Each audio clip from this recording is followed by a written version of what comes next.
என்ன பூனை மட்டும் வீட்டுக்குள்ள வரலாம், அசுத்தப்படுத்தாதா என்று கேட்டால் அது அசுத்தப்படுத்தாது. எம்பெருமானார் ஸல்லல்லாஹு அலைஹி வஸல்லம் அவர்கள் பூனையை வைத்து வியாபாரம் செய்வதை தடுத்தார்கள். பூனையின் எச்சில் பட்ட தண்ணீர் அசுத்தமாகாது, மேலும் பூனையின் கால் பட்ட தண்ணீரும் அசுத்தமாகாது. பூனை உட்கார்ந்த இடத்தில் நாம் தொழலாம், அந்த இடம் சுத்தமானதுதான். இப்படி இருக்க அரபு நாடுகளில் இன்னும் பெரும்பாலான வீடுகளில் பூனையை வளர்க்கின்றார்கள். பூனையை மட்டும் வீட்டில் வளர்க்க அனுமதி அளித்துள்ளார்கள் பெருமானார் ஸல்லல்லாஹு அலைஹி வஸல்லம். ஆனால் ஒரே ஒரு நிபந்தனை, அவ்வாறு வளர்க்கும் பூனையை சுதந்திரமாக விட்டுவிட வேண்டும். இதை கட்டி வைத்தோ அல்லது அறையிலோ அடைத்து கூண்டிலோ அடைத்து வைக்க கூடாது. அதை வீட்டுக்குள் சுதந்திரமாக எப்பொழுது வேண்டுமானாலும் வந்து போக அனுமதிக்க வேண்டும். வெயிலில் இறை கிடைக்காமல் வீட்டிற்கு வந்தால் உணவும் தண்ணீரும் கொடுக்க வேண்டும்.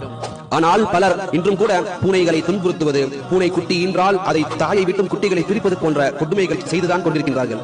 பூனையை வியாபாரமும் செய்யக்கூடாது. அபூ ஸுபைர் ரஹ்மத்துல்லாஹி அலைஹி அவர்கள் கூறுவதாவது, நான் ஜாபிர் ரலியல்லாஹு அன்ஹு அவர்களிடம் நாய் மற்றும் பூனை விற்ற காசை பற்றி கேட்டேன். அதற்கு அவர்கள் நபி ஸல்லல்லாஹு அலைஹி வஸல்லம் அவர்கள் அவற்றை கண்டித்தார்கள் என்று விடையளித்தார்கள். இந்த ஹதீஸ் முஸ்லிம் என்னும் நபிமொழி தொகுப்பிலே 3194வது ஹதீஸாக பதிவு செய்யப்பட்டுள்ளது.